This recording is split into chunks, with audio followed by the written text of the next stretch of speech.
Satchel from Steel Panther. You're listening to Metal Stream Radio with Metal Matt, and he is totally naked from the waist down. Hey guys, and welcome to the second hour now of the Metal Matt Show. And we've still got a lot more metal to play, lots of great songs, lots of great talk, and talking about what I was talking about in the first hour, about the new songs I've been releasing. Well, as I said, I might be releasing an EP eventually with maybe 5 or 6 songs of the new kind of stuff I've been working on with Sophia, because they've all got kind of a cool vibe which I think will go really well together. So that's something I'm working towards eventually. I haven't done that for years, release like an EP type thing. It'll only be available online kind of thing. But it'd be cool to have a kind of collective kind of album from recent years, because all my albums were really early days. You know, I had Sonic Love and Metal Matt Acoustic and Light and Dark album, and Nightmare album was the final album I did, and all those were available on CD. But I've made them available on metalmattgothic.bandcamp.com for download, which isn't quite the same. It was nice when I used to do it on the CDs, but at least you guys can hear that early stuff, because it's a bit more gothic, a bit more different to the stuff I've been doing in recent years. You know, I've evolved into a metal monster, I guess. I've done a lot more metal over, more recent years, and I found my style kind of thing. But you'll hear a bit of evolution going on if you want to check out that early stuff. But like I say, it's been so many years now since I've released an album. I've kind of got an itch to do a little release, and I think I'm working towards that. But the singles are available, what I've done so far, obviously on all my platforms, all the platforms, iTunes, Spotify, Deezer, whatever there is, it's on there. Whatever you use to listen to your music. So it's all there for you to enjoy. But here on Metal Stream Radio and on the Metal Matt Show, I'm always here to give you a few little surprises and exclusives, and showing you songs before they come out and giving you a bit of background on some of the songs. Obviously I talk about all sorts of stuff here, though. I talk about new songs by bands that are coming out, and band drama and band news and tours that are happening and lots of stuff. But I like to give you an insight as a singer-songwriter myself, and someone who's kind of making metal music, give you a bit of an insight into that whole process for those who don't really hear much about how it all works, because it's interesting stuff, and it's difficult sometimes, and there's plenty of stuff to talk about. So I like to give you guys a bit of an insight into the metal musician mindset and the processes and different things. But talking about the whole vibe, I hope you enjoyed the song on the first hour that I ended with there, Beyond the Veil of Tears, my new track, which isn't even out yet, so there's a big exclusive. And I mentioned a song I did a few weeks before, which kind of I feel is suitable for the same kind of vibe, and probably will make it on this EP thing I do eventually.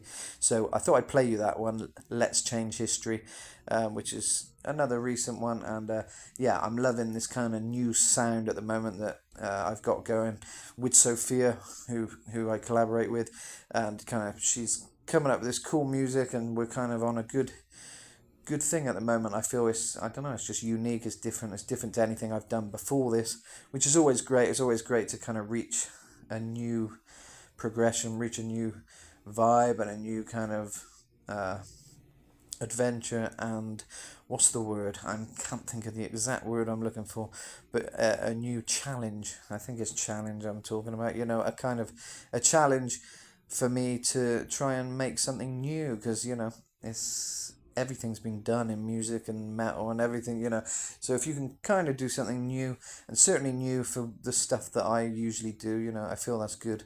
And I'm liking the vibe, so I hope you like the vibe and dig the vibe too. And this is Let's Change History. Hope you like it.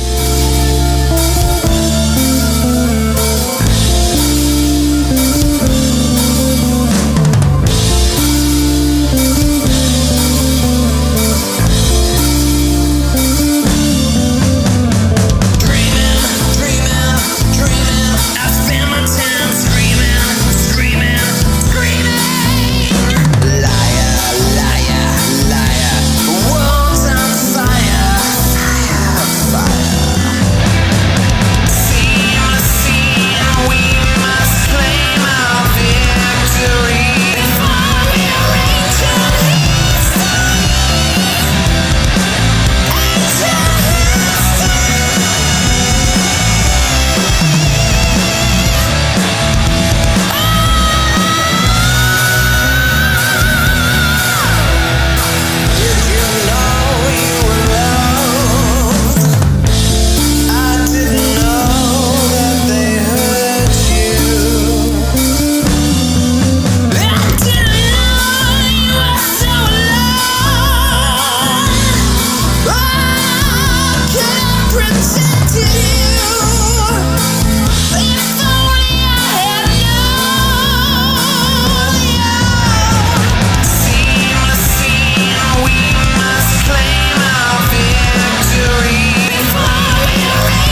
You've been lying way too long. You like the sound of your own voice. But now we've made a choice. And we've had enough of your voice.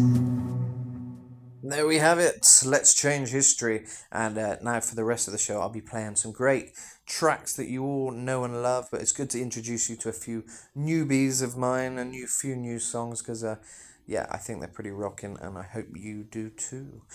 So yeah, hope you enjoyed that. I kind of hate the vocals I did at the end in there. Like to be honest here, the more I listen to it, I always think, I wish I didn't do that ending. That kind of, and I hate your voice kind of thing. It's okay. I get what I was going for when I originally did it, but I kind of think, nah, I like the rest of the song, but I'm not that keen on that ending. But it's only an ending, so I'm not that worried. But yeah, I like to be honest and show you that I am critical of even my own stuff. You know, I'm that's the thing. You get a lot of haters when you put your music out online. You get a lot of good stuff as well, but you know, there's always haters in any art form that you if you're being creative and you're putting yourself out there, you got to brace yourself for the hate. You know, because there's always going to be bits and bobs here and there. You know, and I always look at it like, you know, I'm my own worst critic, and I kind of can always look back on things and think, oh, I wish I'd done that differently. I could have done that bit different, something new, something, you know, maybe I shouldn't have done that, done this, you know, and that is kind of natural. That's how it should be. And it's what helps you evolve, but often the listener will just enjoy it for what it is, and that's something you got to remember, and, you know. But yeah, I am critical of even my own stuff, and super critical, really. I'm always trying to, you know, do better every time I do something, and learn from things, learn what I should do in songs. And, you know, I've always said as a singer, it's really difficult to know what people are gonna want to hear. You know, I mean, I do a lot of different stuff with my voice. I guess there's some singers who just sing straightforward, you know, and maybe that is a good thing in terms of, you know, where you are, you know. But with me, I you know, I could sing with a deeper voice a lot more, or a gruffer kind of voice, but I love doing the high thing. And, you know, I feel that's something I've kind of mastered in my own music, and it's unique, you know. It's not an exact replica of anything. I've been influenced by bands I like which have high voices, but, you know, I never feel like when I do a song, I always approach it as me, as Metal Matt. I'm never thinking, oh, I want to kind of sound like something else, you know. There's kind of a natural sound that comes from what I do, which is good. I think that's how it should be. You need to try and be yourself and do your own thing. So, you know, that is something I try to do. And I've lost my train of thought. Yeah, what I'm trying to get to is, you know, as a singer, you don't really know though what your best thing is, you know. It's like George Michael, you know. I know it's not heavy metal, but we can all admit he's got such a beautiful voice, and, you know, I hear that voice, or Freddie Mercury or anyone, and you think, wow, you know, just such a great voice, you know, and they know how to use it, and they've got all the sweet spots of their voices, you know, which I guess even they have got, you know, people around them, producers and stuff, who are probably pushing them to do different things and try different things. And that does help, having that other voice. I mean, I guess being independent myself, I don't very often get a chance to get other opinions, so maybe that is one of the downfalls of being independent as a musician. These bands who are on labels and all this stuff probably have a lot of people poking their nose in, and although that can be kind of annoying because it's like, you know, just let the artist do the art. Maybe sometimes you need that because, yeah, it's hard to know. I could do a million things with one piece of music, you know. Maybe not a million, but you know what I'm getting at. But like, I could do a lot of different things. I could sing, you know, with no high notes, or I could sing completely low, or approach it many different ways. So what I tend to do is just do whatever feels right as I hear it, because I think mostly what will resonate with people is kind of authenticity and that natural thing, which, coming to what I said earlier about putting an idea down fast, is something I like to do, because before it changes, you know, once you get that initial spark and that initial idea, I feel that is raw, that's organic, and that's the best really I can do as a musician. Is try and capture that thing which I liked and what I thought will work first time. You know, I'll never go back and kind of change stuff. If I think this is going to be the way I'm going to sing it, or this is how it comes out, that's it. It's just how it comes out. And Yeah, it's an interesting thing, but what I'm trying to say is it's quite strange. Can you imagine being like Freddie Mercury or being George Michael, and you may not even like your voice. I've heard Rob Halford says he doesn't even like his own voice. He said in an interview I read, and that must be very strange to kind of capture something that so many people love, but maybe you yourself don't really know what is good about your voice. Sometimes you can sort of imagine what is probably sounding good to other people, but you can never really listen to your own music and ever have that outward perspective. I can't even imagine what people are thinking when they come across some of my songs. I'm screaming all the time or whatever, but it works. And for the most part, I believe, I have good feedback, so I'm just going with what I feel, doing what I feel. But yeah, you honestly don't know if something's going to resonate. I remember when I interviewed KK Down in Nostradamus, we were talking about an album that a lot of people didn't like, but I loved it. It was one of the albums that actually got me into Priest, and I guess a good thing when I got into that album is I didn't really have the perspective of growing up with Judas Priest because I'm from a different time. You know, I'm not that old. I'm 29. I think I just turned. So there you go. I'm getting old, but I wasn't born in the 80s and stuff, so I didn't grow up with the albums and all that kind of stuff. I got into Priest when all the albums were already there. Which is a weird thing, different perspective, and I could completely appreciate Nostradamus for the masterpiece it was. But I remember when I interviewed KK, he said, just because we love it, the band thinks it's great, doesn't mean the fans are necessarily going to love it. And that is just one of the things you got to deal with.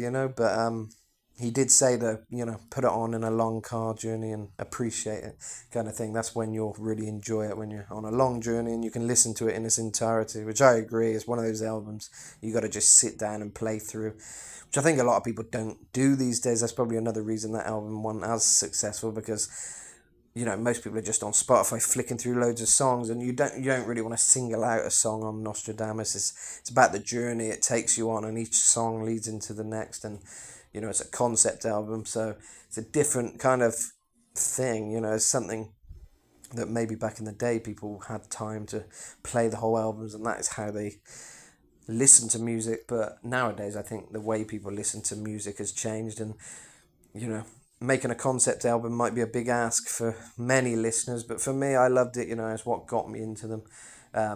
But like he said, KK, in the interview I did with him, um, just because you like it doesn't mean the fans are going to like it. So you can only honestly do, as a musician, what feels right. You can only think, right, I'm gonna do what I think sounds cool. I'm gonna come up with something unique. Is pretty much, I guess, what I always try and aim for. Something different. I try to bring the best vocal for that piece of music and use my voice in a way where I can, you know, reach a peak and reach, something that will catch people and be catchy in people's heads, stuck in their heads, and stuck in their minds, stuck in their ears, just something that, sticks with people is what I'm trying to say. I try to get that element, and I try and get lyrically is always important. I try and put some messages of well, not messages so much, but like a story, or sometimes a message of hope, or a message of unity, or just talking about things that are happening, or personal things to me. I try to, put a perspective which will hopefully be somewhat relatable to people, but also maybe sometimes it's good to, from analysis I've been doing, because from my YouTube channel I do a lot of analysis of different singers, and what I've noticed when I'm analysing these different vocalists like Morrissey, Paul McCartney, I did the other day. It's all out there if you want to check it out. I'm just analysing how they sing, but also looking at their lyrics a little bit. And singers like Morrissey and Paul McCartney and a lot of others, often the lyrics are very, for them, it's sort of personal. Father Mackenzie, the Beatles reference, things that are like, obviously, who is Father Mackenzie? Nobody really knows, but them, who are writing it. And Morrissey's always talking about, punctured bicycle on a hillside desolate. I'll make a man of them. And it's just like very kind of storytelling, I guess. But it hasn't always got to be super relatable. It can still somehow resonate with people. People like it. Sometimes just being authentic is maybe the main goal. I mean, something maybe I'll take on board even more so, because I wrote a lot of songs from a perspective, but I try to be a bit more poetic, I guess, in my songs, like the King of Hearts and things was about life and death and some personal experiences in there. But I kind of keep it like an umbrella of things. It's not just one story, and it works, I think. But from analysing these other vocalists, which I like to listen to, and sort of just I find it interesting to hear about any vocalist, really. I've analysed so many people, even people I don't listen to. I don't really listen to Paul McCartney or anything, or the Beatles, but I like to see the songwriting process and kind of try and get behind what makes them special. And that is something for me that I found, that a lot of these singers and lyricists aren't always writing about things that are obvious or things that are relatable to everybody. Sometimes it's just their little things that they're singing about, and people, a lot of personal people. If you think about it, there's a lot of bands. Hey Jude, there's a lot of songs out there. It's like, who's Jude? And all these things, there's a lot of things like that. I think David Bowie's probably mentioned names and things in his songs. And yeah, it's a funny thing, because I've always sort of thought, and I'm sure a lot of other songwriters have maybe shied away from mentioning names or things like that, because you think, oh, nobody knows John. I know John, or David, or Josie, whoever it is,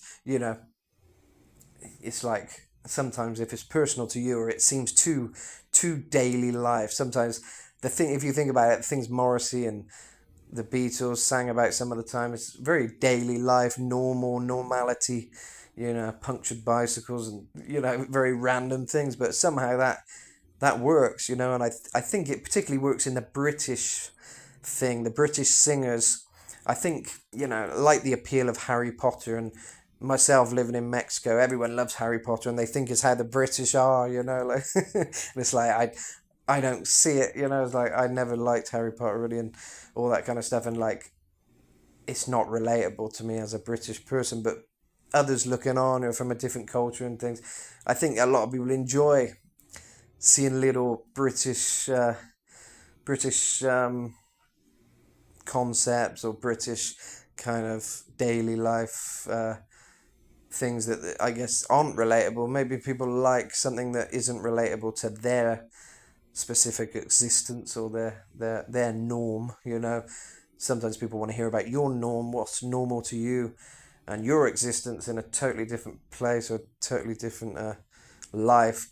And I don't know. I think people, maybe they see it like you're letting them in on your little life, and I don't know. I don't know what that is. But it's something that needs to be bottled, maybe. It needs to be studied why these certain songs and concepts seem to really resonate with people when maybe they shouldn't, Maybe it is relatable. Maybe that is the relatability of normal things like Father Mackenzie, whoever that is, and Jude, and, whatever Morrissey's singing about for a lot of the songs, all these different things. First of the Gang to Die and all that, and I think that might have been a song by someone else that he covered there. I can't remember, but Every Day is Like Sunday. I mean, that's relatable, but I think Suede Head, Morrissey's sort of singing about reading my diary and all this stuff, just like personal things. Maybe there is a relatability to the mundane. Maybe the mundane is somehow a lyrical kind of a lyrical concept that should be used more. I think a lot of us singers who are trying to do something spectacular when you write a song will often be quite maybe overly poetic and overly out there. We kind of want to take you out of that mundanity to some kind of crazy world of, I don't know, magic and mystery. And I guess that's why personally I've never liked fantasy stuff too much, even movies, but lyrics and stuff. A lot of heavy metal is very fantasy based. I never liked that much. Judas Priest are pretty fantasy based, to be fair, but they had a lot of songs which made your heart sort of tug or whatever, like with songs like Prisoner of Your Eyes and Beyond the Realms of Death. There was sort of sad songs and got you sort of, got your emotions going. and that was something I liked. But then I loved the fantasy, like the Sentinels, all about this kind of crazy stuff. And it can work fantasy, but maybe there's some magic in the mundane, like I say, and maybe that's something people should maybe think about. If you are a songwriter, maybe try toning it down sometimes. Just write something pretty basic to your life, to your story, to your truth, really. I think there's something about truth that resonates with people, and it's a funny thing about, I can put that on to change subject a little bit with the way social media is nowadays. I kind of hate how everything's like selfies and, just boring things like people eating videos. You scroll through and it's just like simple stuff. There's no sort of art really, or singing or anything like that. Maybe occasionally, but mostly it's just random normal stuff like people eating, or people just watching people watch something, or watching people react to something. And I kind of think it's pointless, for one. That's why I kind of hate that kind of thing. It's like, don't watch someone else watch something. Just you go do that thing. You get out there and do the thing, and don't film it. Just enjoy it. Be in the present. It's kind of my vibe. But I think on this note, it kind of reminds you how people want to kind of have normality. Somehow people are craving that normality, but they'd rather watch it on their phone. It must be something about the addictive nature of how social media and all these platforms draw you in, because the fact that people would rather watch people eat than maybe eat themselves, or they'd rather watch someone react to a video than go with their friend and react themselves in an organic, real way. They'd rather watch someone else doing it. I think it's something about people's maybe not wanting to leave their house always. Sometimes there's some comfort in just, it's like, oh, I don't need to go on holiday. I can chuck on a documentary and see the the tropical whatever. I mean, most people like a holiday, but I'm trying to think of comparisons of, sometimes people are like, they just want to stay in their chair and watch stuff and feel like they're having a conversation. Even podcasts, I love my podcast myself, but I do like to get out and do something while I listen to them most of the time. And there is comfort. I mean, radio's always been comforting, and I get that kind of thing. That's why I'm doing this radio show now. Talking I kind of like, but these kind of pointless 10-second videos or 5 seconds, as small an attention span as they can get most of the time, the less the attention span or the video span, the better, it seems, for success in views and things like that. The shorter the video, the better, which is sad, especially as a musician myself, who, I want people to have the attention span to watch a 5-minute music video or whatever, but most people are about 30 seconds max, and, you can even see now, you can go and look into all the statistics and see how long they skipped. And, often it's like, oh, they watched 30 seconds and then they skipped a bit and watched it. It's very rare now people can just watch a full video, which is, I guess, how attention spans have changed over time. And that's kind of scary. But bringing it back to the music, I wonder if there's some parallel there where, for some reason people are looking for that normality, but it's not enough for them to do it themselves. So in music, people like to hear these normal, kind of very mundane things, but also in every kind of aspect now with social media, it's, taking a photo of yourself, selfies and all this kind of stuff. It's just like, just look in the mirror, and if you think you look good, then I don't know, carry on with your day. But having to post pictures yourself and all this stuff, I don't know. I think, you think back to years ago before the phones. I remember before a phone, and it was great times. It was you just got outside, you looked at nature, you looked at frogs and toads, and or at least I did, and just fascinated by the world and the natural world particularly. But yeah, that's something I don't see anyone doing. Nobody's looking around for frogs. Only me. If I'm looking around for frogs and stuff, people are always giving you funny looks and wondering what you're doing. So I'm the normal one here. You're the one on your phone, ready to go home and just sit there, drinking a beer, watching your phone or TV or whatever. I'm the one who wants to go looking for frogs and millipedes and reptiles and stuff, snakes. I'm normal. Trust me, I'm the normal one here. But yeah, it's just how society's changed. And I guess, I mean, going back to the music again, because I keep going off, I guess even before the social media addiction and the way that changed people's kind of lives, people have still always been drawn to some kind of mundanity in the music. I think there's a crossover.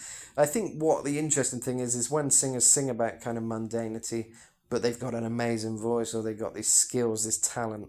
Maybe it's something about, like, it makes you think, wow, that's like me, but they've got a great voice and they've had success, and it's kind of like, that person's like me. Maybe maybe the relatability is a biggie, even though, like I say often, it's not like black and white. They don't just say, I'm in love and now I'm brokenhearted. They sing about the actual person or people they know personally, and even though that isn't exactly something everyone's experienced, I guess people are smart enough to kind of put it to their own life or kind of relate in some aspects. So yeah, I don't know, I guess relatability is the overall thing as a songwriter we can all try and do. But if you're not a songwriter and you're just a listener, well, this is how musicians like me, how our minds are always whirling over. I'm always just thinking about stuff and thinking, why is that? I think it's good to ask why. Not enough people ask why and look into why things work. Why is this thing working? Why is this person successful? What is it, and break it down. I guess, in a way I do reaction videos, but I'm not trying to do viral, clicky kind of reactions. If I do react to something, I'm kind of going to do a proper analysis, and hopefully something that people with an attention span can find interesting and watch it through and maybe take something from it and hopefully learn. It's basically singing lessons, but kind of where I analyse different vocalists. So that's something I try and do. I'm not that into doing it 'cause it's very time consuming, but it's something I do pretty often. Not that often, but it's been a while actually. But because I get a demand for it, I have a lot of positive comments on the ones I've done where people say, thanks, that helped me, and, they actually find it helpful kind of thing. So I try to do them a bit and do a few analysis of different singers, because I make it very personal to, a specific singer, be it, David Bowie or Morrissey or... Cool, Morrissey's come up a lot in this show. He doesn't usually, but today he is. Alice Cooper, Rob Halford, Paul Stanley, Kellen Quinn. I've analysed loads of different voices, just iconic voices, and people who are iconic, and try and get down to the magic of what makes them who they are, and at least vocally, work out maybe some tricks they do and what all these people have in common, So yeah, that's that for that. But to move on now with a bit of music, and talking of unique voices, we're going to have a bit of Motorhead now with a bit of Lemmy Kilminster with Overkill.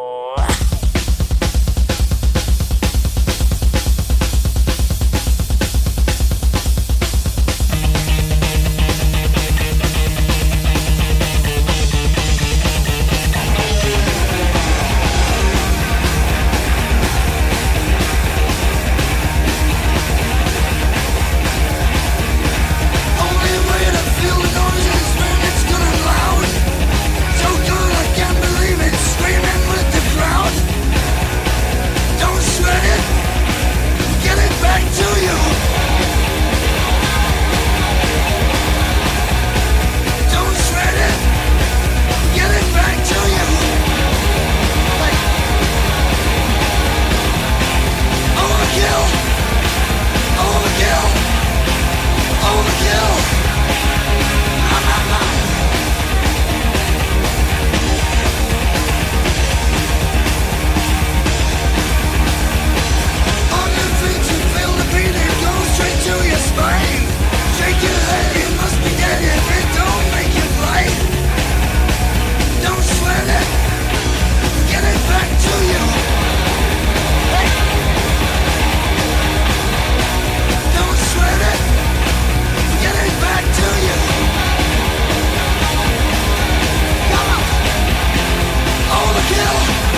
There we go with a bit of Motorhead. Love a bit of that. Yeah, always loved Motorhead. I always wanted to see them. I remember as a kid, I used to see they were coming to Bristol all the time. And I used to think, oh, I want to go, I want to go. And I was too young, really. It was like I was a kid, and, my dad was like, you're not really old enough for concerts yet, kind of thing. And I wasn't, I mean, I don't remember him saying that exactly, but it's kind of like, I just was, so I never went to Motorhead, and I thought, well, once I'm a teenager, I'll go. And then he died, they didn't come to Bristol actually for a while, for quite a long time, I remember, because as a teenager I was like, right, as soon as I see Motorhead are coming, I will go. And then I never saw them coming, and then he died, and it's like, oh, well, that's it. I'm never going to see Motorhead. I was gutted, because I always knew they were the loudest show, as a kid. I always loved rock and metal because my dad used to play a lot of it, and Alice Cooper and stuff, the heavy ones, the heavy albums particularly, Brutal Planet and Dragon Town, Raise Your Fist and Yell, Constrictor, all that heavy stuff. And it's been great to talk with Kane Roberts back a couple of months ago, who played on those albums, Raise Your Fist and Constrictor, fantastic albums. Pretty surreal being able to talk to these guys, so yeah, there'll be more of that on the show soon, some clips from that. But yeah, talking about Motorhead, I always wanted to see them. I knew they were the loudest, so that always intrigued me. I was like, it's like the loudest band you can see, your ears will bleed. So I thought, well, that sounds fun, But yeah, I'm gutted I never got to see them. And obviously Phil Campbell, he died. Forgot about that till right this second. It's crazy, yeah, he died as well now. Now that was a shock. I was like, damn, I can't believe that, I was like, what? How has Phil Campbell died, It's just, yeah, sad. I forgot about that because I'm not always thinking about Motorhead and stuff, but when I do, I have great love for that band, and yeah, terrible that he's another legend that passed away, and we've had Ozzy passed away, and all these people who brought so much great music to our lives, yeah, just sad they're all passing on now, and I mean, it's good that Ozzy kind of passed the torch on somewhat to new singers that are starting out, specifically young blood. I mean, I don't get it, if I'm honest. I don't really see the appeal. I think he did a good job doing changes, and it's nice that Ozzy kind of passed on the torch to someone. That's cool. I like that. I'm a bit on Justin Hawkins' kind of side, if you want to call it a side, but Justin Hawkins is a bit like skeptical of that whole thing, and I'm a bit like the same from what I've heard. I'm like, yeah. I mean, he doesn't really seem that authentic, or his own music isn't particularly anything heavy. It's just some commercial kind of stuff that we've all heard before, in my opinion. So it didn't appeal to me. It hasn't sort of really appealed to me, anything he's doing. But I like Rockstar's passing on the torch, and it's nice that Ozzy's done that. Can't think of anyone else who's really done it. But it's good that new artists can be kind of shown to people and helped out and things like that. So that's what it's all about. I think these these big rock stars and stuff, if they can help others out along the way, there's no harm in that kind of thing. There's something more should do. It's because they're all gonna pass on, and we want this genre to kind of continue and stay strong. And I think where you can see that someone is kind of carrying on that sound, that should be encouraged, because it's metal and things could go in a completely different direction. It often does, which maybe that's the way it should go. It's evolution, all that kind of stuff. But still, a lot of us who just want to hear that classic metal. I'm glad I'm carrying on with that.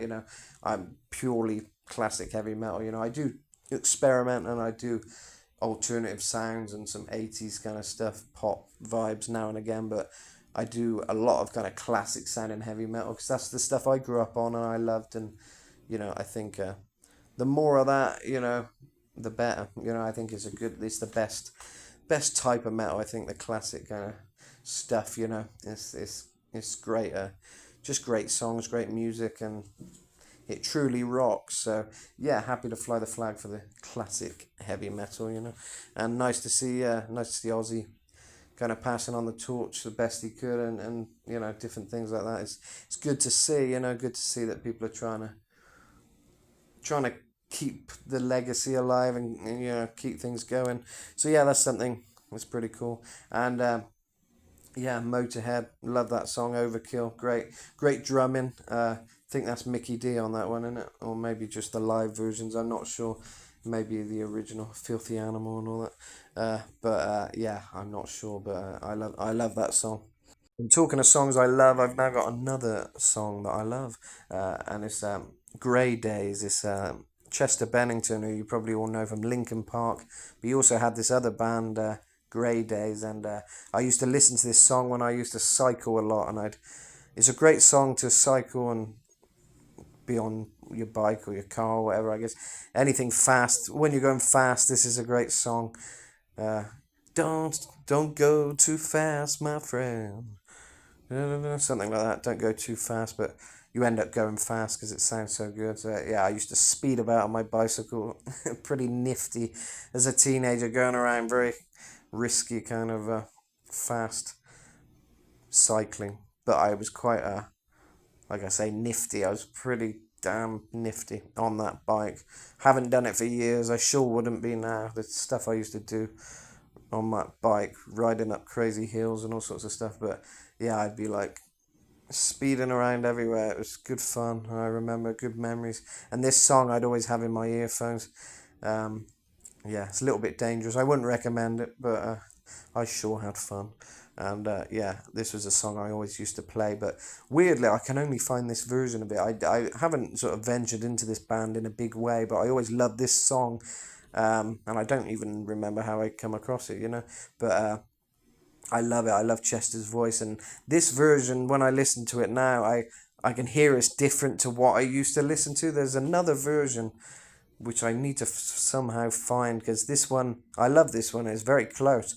But I believe it's like a different vocal take or something, and there's some slightly different instrument things in it, very slightly different, and it's great. It's a great version. You'll love it. It's, you know, it's awesome. But I do want to find that one I used to listen to when I was cycling. I don't know what the difference is. I don't know. I've even tried looking for other versions of this song to try and find the one that I remember, but I can't. This is the only one, the only version I can find at the moment. So yeah, enjoy. It's pretty damn close. It's the same, really, you know, but there's just some small little things, and I just want to hear that same one I used to listen to.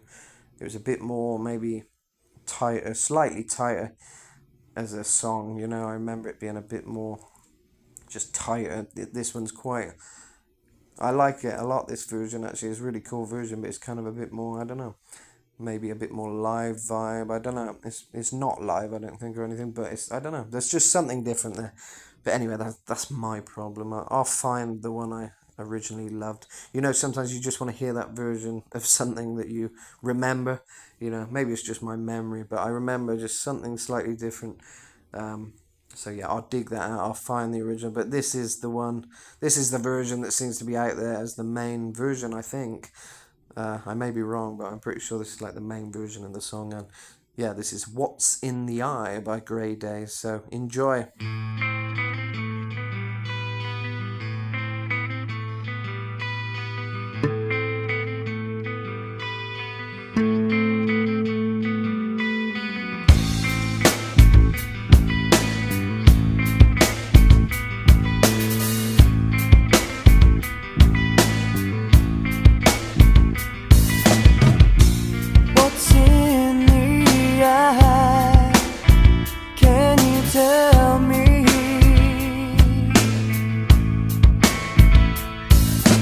Watching the time pass me by, there's so much locked up inside.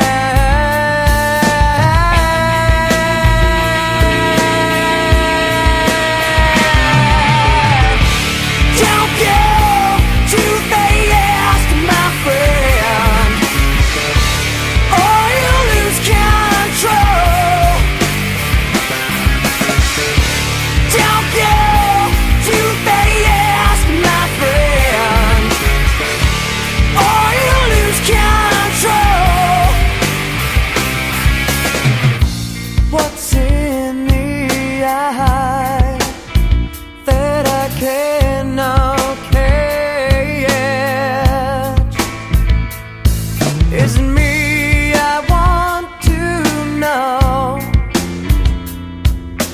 why it's so hard to let go.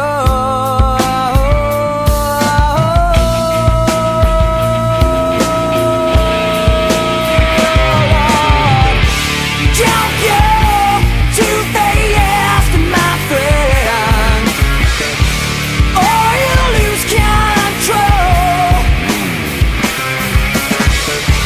Don't go too fast, my friend, or you'll lose control.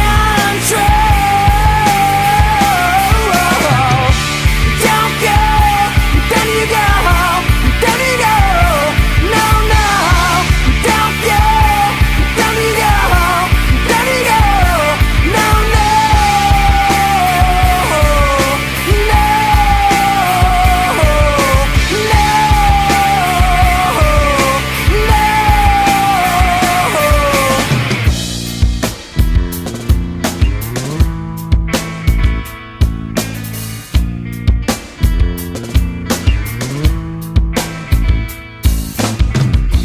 what's in the eye? What's in the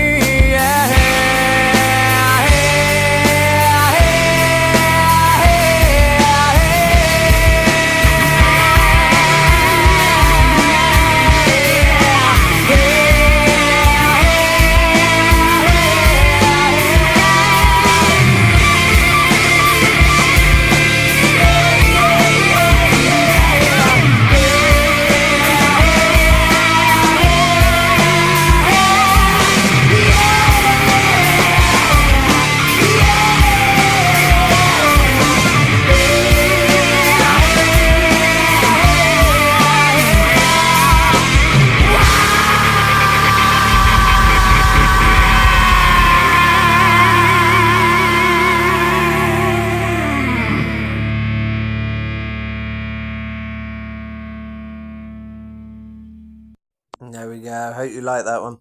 Great song. Like I say, I got great memories of that one. And yeah, we're gonna play some more music now because we're getting towards the end of the show. So I'm gonna cram in some great heavy metal tracks, which I think you're gonna love. So now we've got a bit of Alice Cooper with a particularly heavy track because it's not always mega heavy with Alice. Certainly heavy, but this is super heavy from the Dragontown album, which is a very dark kind of proper heavy metal album. And this is a song about a naughty little nun called Sister Sarah.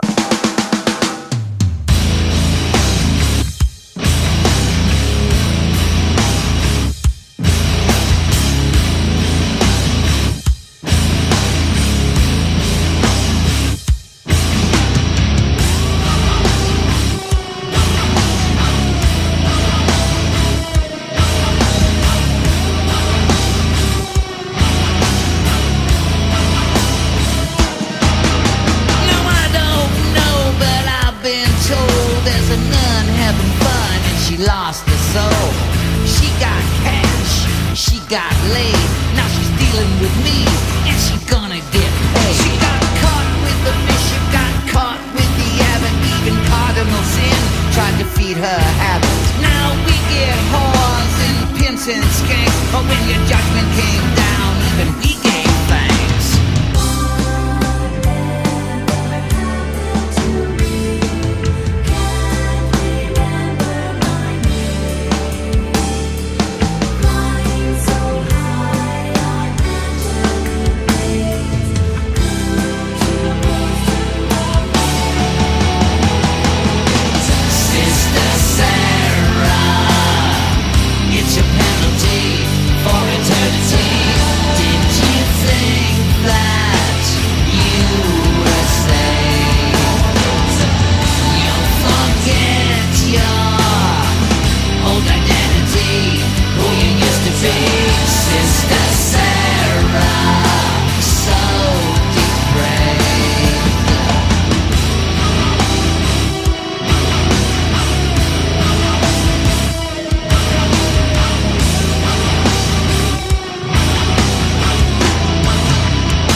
To wine, and you're all gonna wallow in your sin and shame.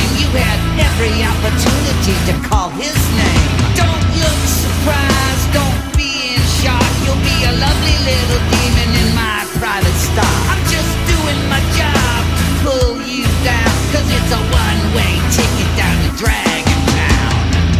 You got caught in my web. You made your own bed here, and now you must keep me well fed.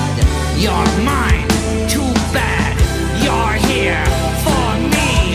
You're just here for me.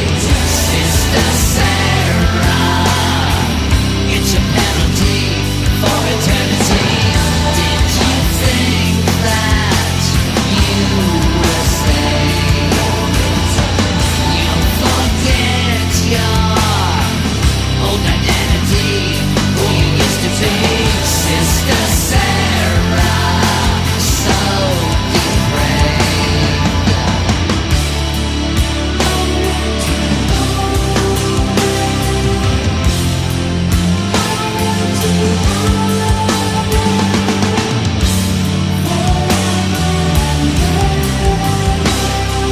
Time after time after time after time after time.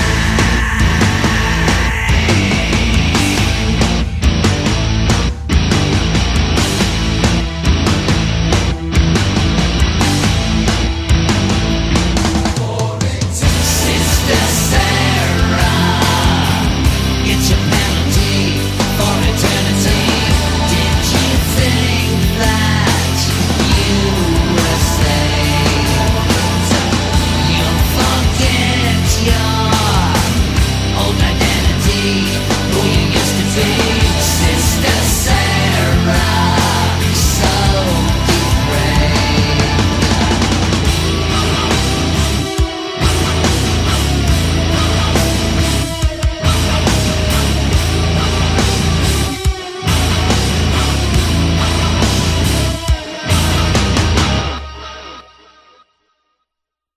There we go, a bit of Sister Sarah off the Dragon Town album. Highly recommended. If you haven't heard that album, get it. It's awesome.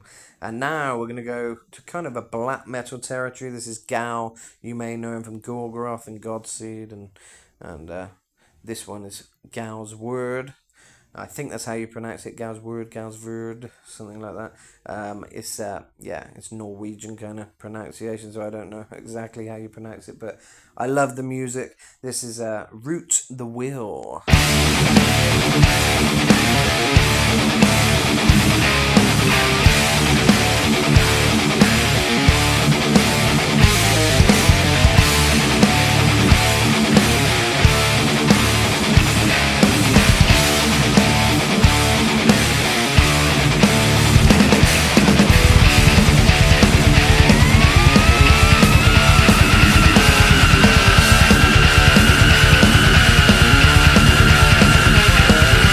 Sister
There we have it. How cool is that? Gal's word, root the will.